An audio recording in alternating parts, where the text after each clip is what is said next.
Bien, Alberto Fernández, como le dije, el candidato que ganó ampliamente las últimas elecciones, que hoy regresó de Madrid y de Lisboa, así que le agradezco especialmente que esté acá, porque debe estar con el jet lag y con la cabeza ya durmiendo, ya media dormida. Todavía resisto. ¿Cómo le fue por allá? Parece que le fue bien. Sí, me fue muy bien, nos fue muy bien. Nos fue muy bien para el país, creo que fue muy bueno, ¿no? Más allá de mí. Creo que fue muy bueno porque tuve muy buenas reuniones con el presidente de España, con el primer ministro de Portugal, Costa. En España pude hablar muy bien con Pedro, yo no lo conocía, pero habíamos hablado alguna vez, pero no nos habíamos visto. Y tuvimos una charla más de 1 hora y media, tratando de analizar todo lo que nos preocupa, ¿no? Nos preocupa el mundo, nos preocupa España, nos preocupa Argentina, nos preocupa la unión entre la Unión Europea y el Mercosur, este esfuerzo que hace tantos años se viene haciendo. Y la verdad es que lo que uno tiene es muchas coincidencias con Sánchez.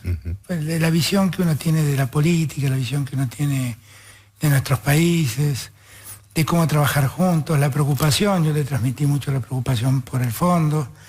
Ellos allí tienen un rol activo y me dio todo su apoyo y toda la tranquilidad de que España nos va a ayudar. Fue muy útil, yo creo que fue una reunión muy importante, insisto, no para Alberto Fernández, para el futuro de la Argentina. Ahora, digo, usted lo trataron casi como presidente electo. ¿Usted se imagina presidente? No digo se siente, porque usted ya dijo que no se siente presidente, hasta que la elección no, pero ¿se imagina presidente? Sí, imaginarme me imagino, porque es para lo que uno siempre ha trabajado en su vida de político. ¿Usted pensaba? No. La respuesta es no. No esperaba. Antes del ofrecimiento de Cristina usted no. A lo que voy, no, claramente no. No, porque además yo me había dispuesto a no ser candidato, porque si no era muy difícil llamar a la unidad. Yo le pedí a todos que nos unamos, y si yo era candidato iban a pensar que era un gesto bastante cuestionable de mi parte. Interesado, ¿no? Digamos. Interesado, exactamente. Entonces traté de evitarlo siempre, pero bueno, hasta que llegó el momento y bueno, ahí tuve que tomar la decisión. Y a veces el hombre propone y Dios dispone, decía mi abuela. Y bueno, la cuestión es que ahora de repente quedé en esta situación y me parecía que era una forma de ayudar a encontrar una salida que había pensado Cristina, y lo que quise es acompañar, y es lo que estoy haciendo, acompañar esa decisión, acompañar esa salida, hablando mucho con Cristina, hablando mucho con Sergio, hablando mucho con Caserio, hablando mucho con todos los actores de este espacio, tratando de que esa unidad que logramos electoral se convierta en una unidad de gestión mañana. Eso le iba a preguntar, porque la unidad de este peronismo es, digamos, muy difícil de asumir viendo la historia de las personas que llegaron. De hecho, Sergio Massa, usted lo nombró, le ganó a Cristina Kirchner en 3 oportunidades. ¿Usted cree que esto se va a mantener de llegar ustedes al gobierno? Sí, absolutamente. Yo lo hablé mucho con Sergio. Sergio es mi amigo y lo hablamos mucho, y yo lo ayudé a Sergio en el 2013, claro, sin ir más lejos. Y en el 2015 trabajé con él y con José Manuel, tratando de buscar una alternativa en aquel momento. La verdad es que creo que todos hemos aprendido. Hemos aprendido. Porque eso es importante para ver cómo se manejaría un gobierno suyo después. Yo hablo absolutamente con todos. Hoy estuve un rato largo hablando con Caserio, hablando del tema de Córdoba, el tema del Senado. Después llegó Sergio, se sumó Sergio y hablamos un rato largo. Después terminé con ellos y estuve con Cristina. Yo creo que tenemos que darnos cuenta que tenemos una oportunidad única que no podemos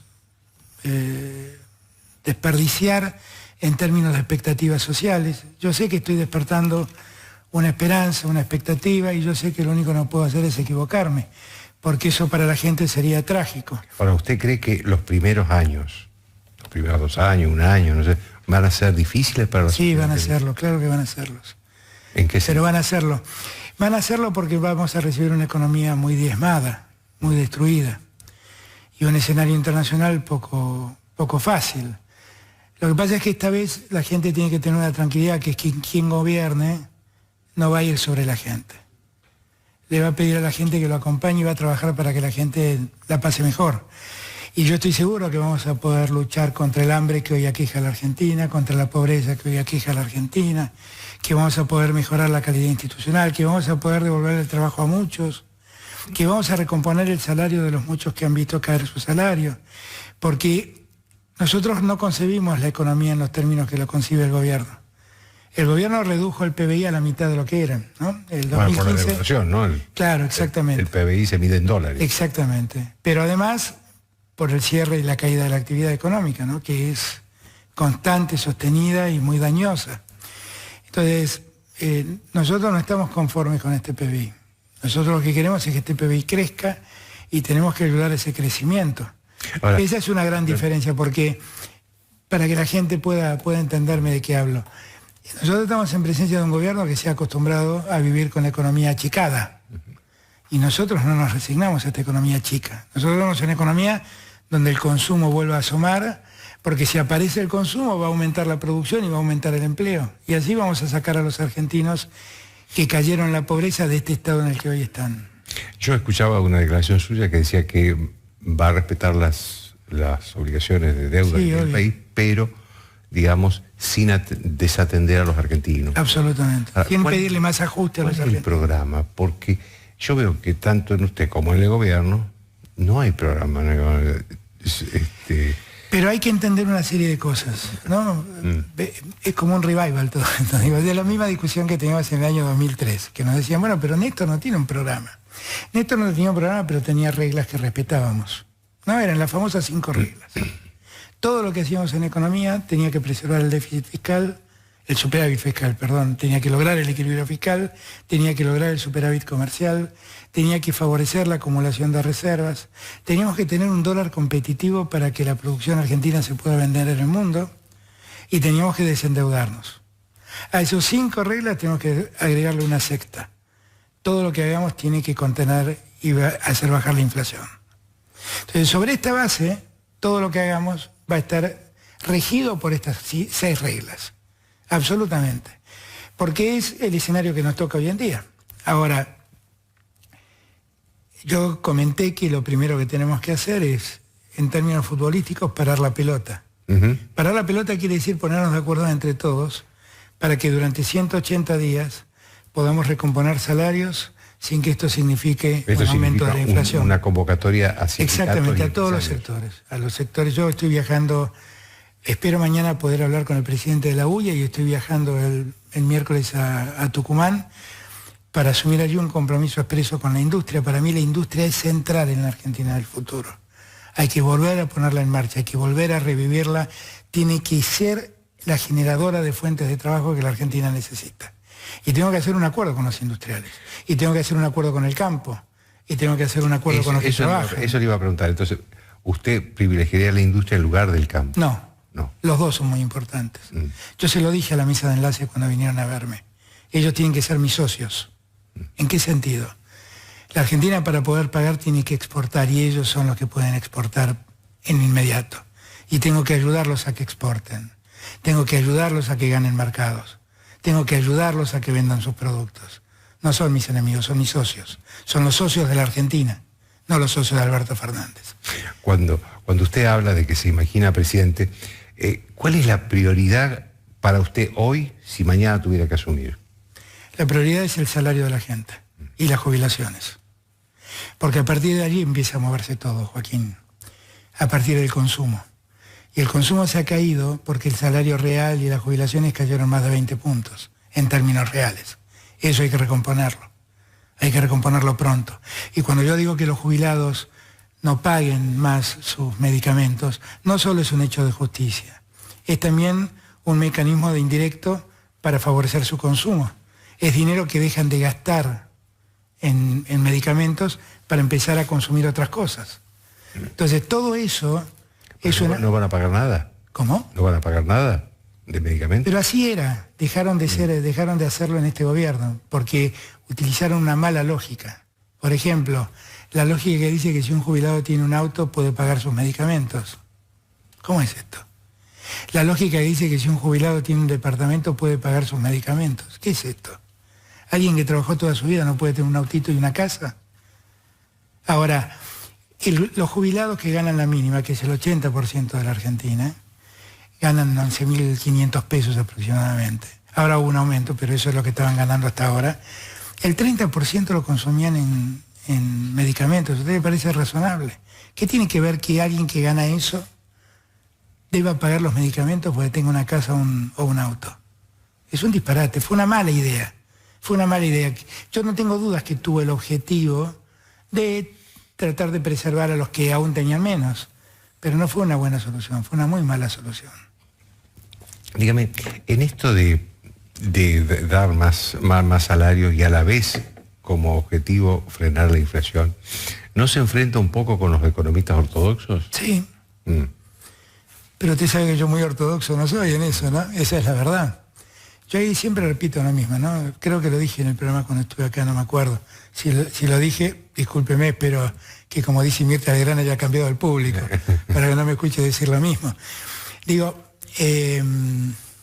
yo lo que planteo, una vez me dijo Astori, siendo ministro de... El ministro uruguayo. El ministro de Economía uruguayo, con Tabaré.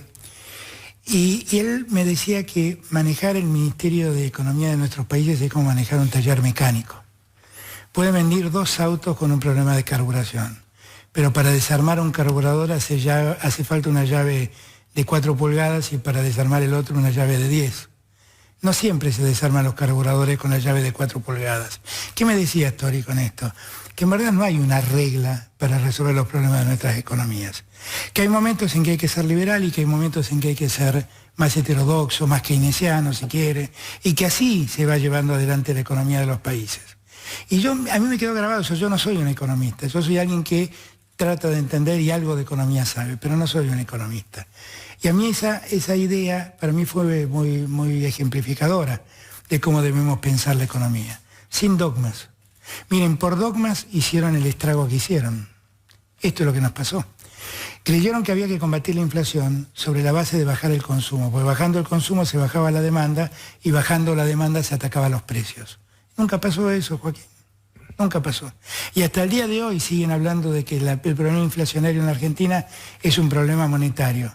No emiten. Gastaron miles de millones de pesos y de dólares en las LELIQs, en las LEVAX primero y en las LELIQs, tratando de secar la plaza de dinero.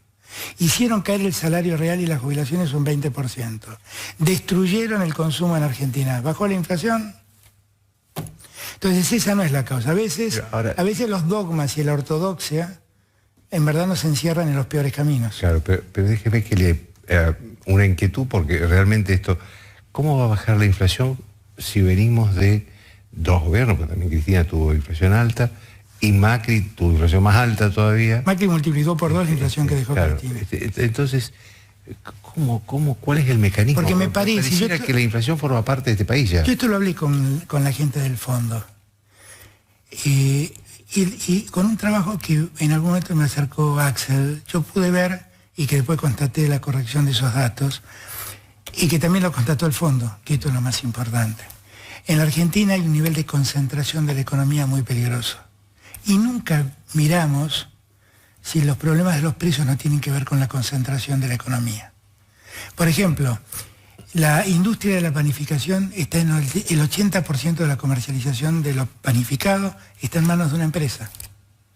La industria láctea está en manos de 12 grandes empresas.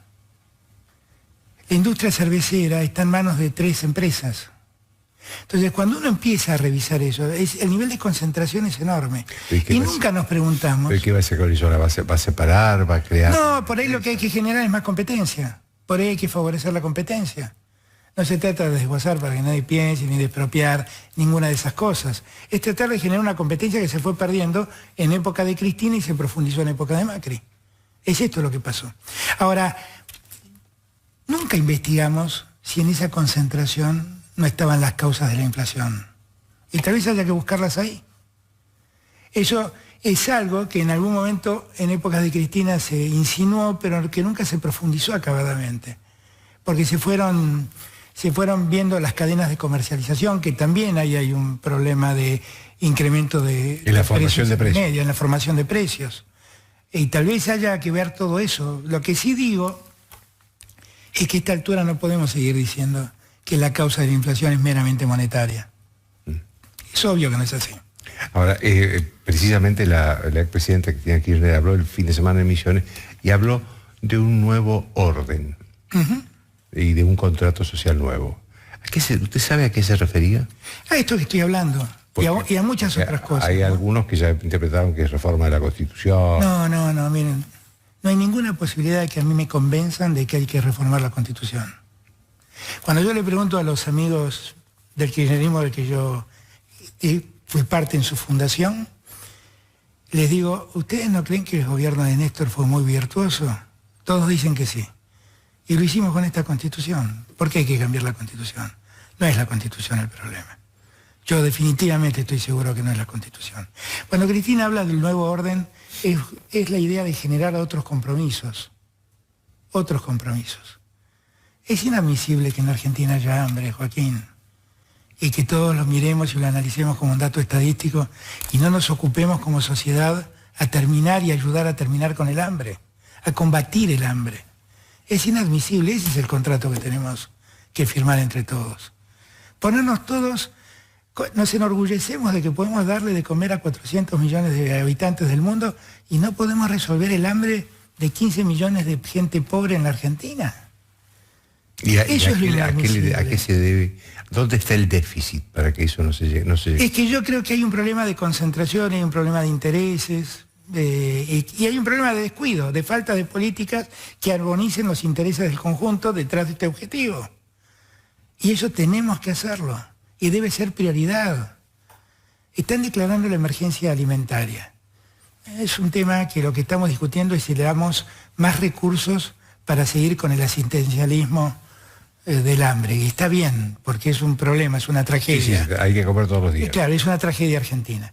Ahora, lo que nosotros tenemos que poner es un sistema que sea inclusive que vaya más allá de un partido político o de un gobierno. No podemos vivir en paz con nuestras conciencias pensando que en el siglo XXI, en el mismo país que se enorgullece de poder dar de comer a 400 millones de personas, no le pueden dar de comer a 15. Hay una cosa que usted siempre repite, que a usted le gustaría cerrar la grieta. La vamos a cerrar, Joaquín. ¿Cómo lo haría? Entre todos. Pero entre todos, saliendo de la locura. No me diga un eslogan. No, saliendo de la locura en la que vivimos. Respetándonos, como siempre digo. Usted y yo no pensamos igual, pero siempre nos respetamos. Pero hay cosas que el presidente, si usted llega a la presidencia, tiene que hacer para cerrar esa grieta. Haré todo lo que haga falta. Yo estoy tratando de cerrar toda la simbología de la grieta. Hace un año atrás, o 2 años atrás, yo estaba sentado acá y la mitad del país me acusaba de cosas horribles. Yo estoy acá para cerrar la grieta. Y fui al seminario de Clarín para cerrar la grieta. Y voy a hablar con Majul para cerrar la grieta. Y voy a hablar con todos los que tenga que hablar para cerrar la grieta.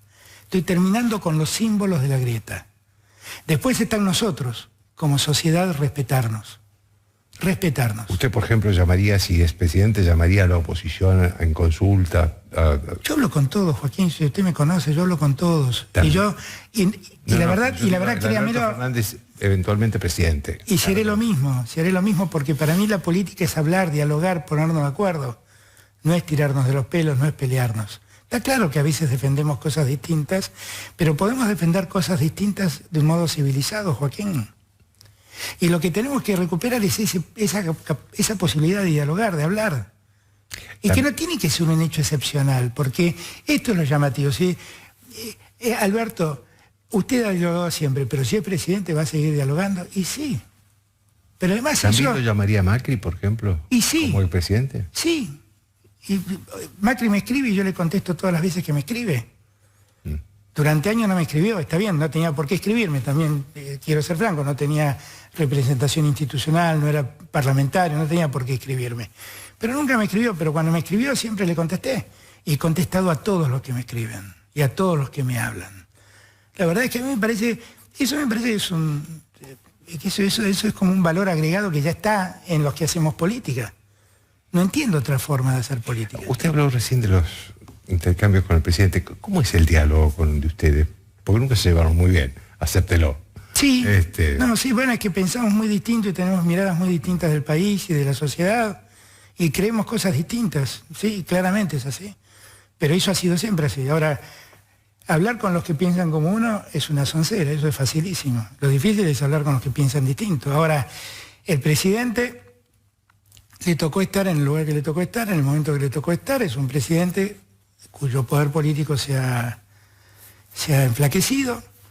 Y yo soy alguien que ha sido muy votado, pero que no tengo nada más que la condición de candidato. Y entonces armonizar ambas realidades es una tarea difícil. Sí, pero han hecho falta un par de declaraciones suyas para tranquilizar las cosas. Sí, y también dicen que una declaración mía tranquilizó todo. Digo, pero ni una cosa ni la otra es necesariamente así. La verdad es que la intranquilidad tiene que ver con la realidad económica argentina. Tiene que ver con eso. Y la verdad yo también... El presidente todas las veces que me habló generalmente después que tomaron las medidas, yo siempre esto lo aclaro porque no quiero que nadie se confunda, yo no fui consultado sobre las medidas que se tomaron, tampoco tenían por qué consultarme, pero no fui consultado. Les comunicaron, digamos.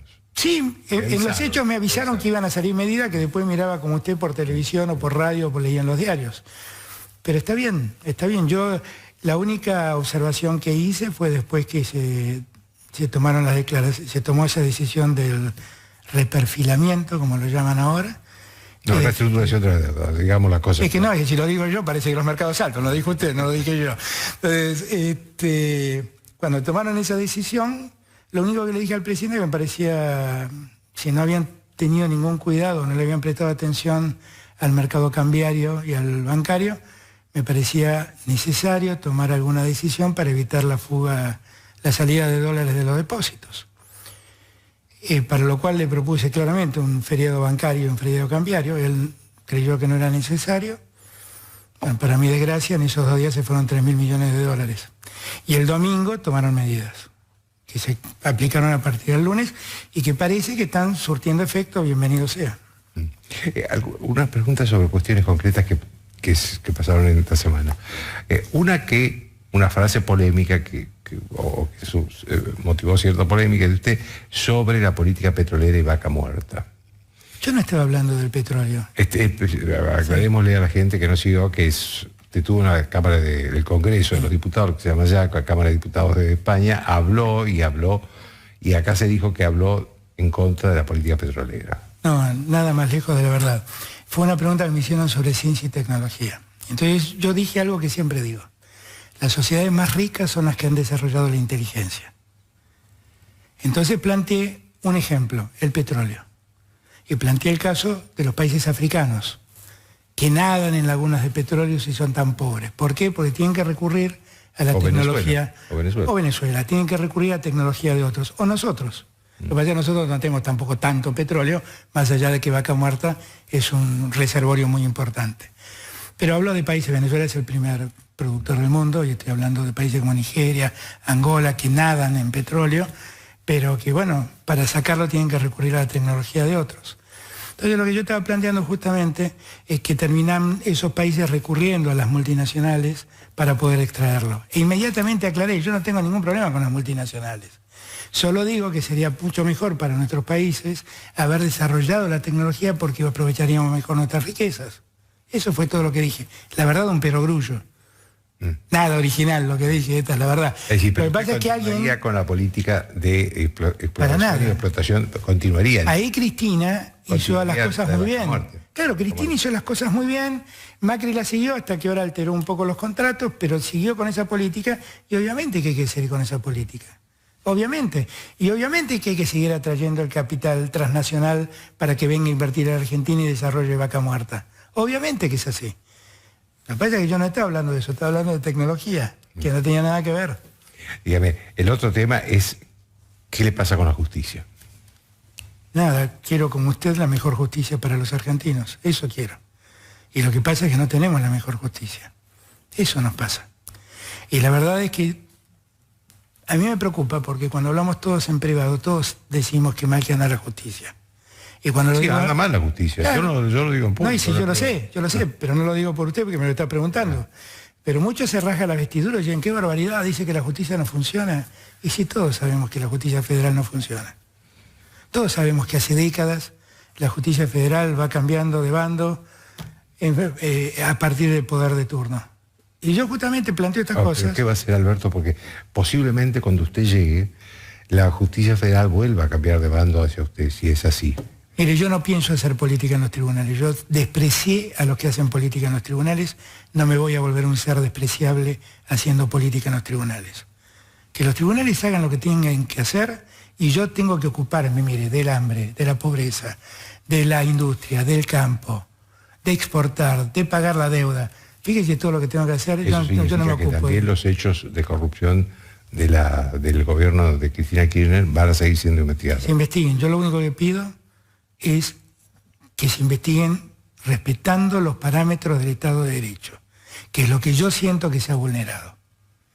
Y es con el mismo criterio de Estado de Derecho, créanmelo, que si yo mañana veo un abuso sobre Macri, voy a ir en defensa de Macri. Yo no voy en defensa de mis amigos, voy en defensa del Estado de Derecho. Nunca defendí amigos. Muchos de los que están detenidos, a usted le consta, no eran mis amigos en el gobierno, y no se llevaban bien conmigo. Y sin embargo creo que no es justo lo que están haciendo con ellos. Porque yo soy un hombre de derecho, yo me crié en la casa de un juez. Ese era mi padre. Y para mí la justicia es un valor sagrado. Y es importantísimo que en una república, tanto que se llenan la boca hablando de república, la justicia funcione como Dios manda. Y acá no funciona como Dios manda. Funciona como manda el poderoso. ¿Una persecución política? Sobre Cristina no tengo ninguna duda. Sobre Cristina no tengo ninguna duda. Pero solo sobre Cristina. Yo siempre he hablado del caso de Cristina.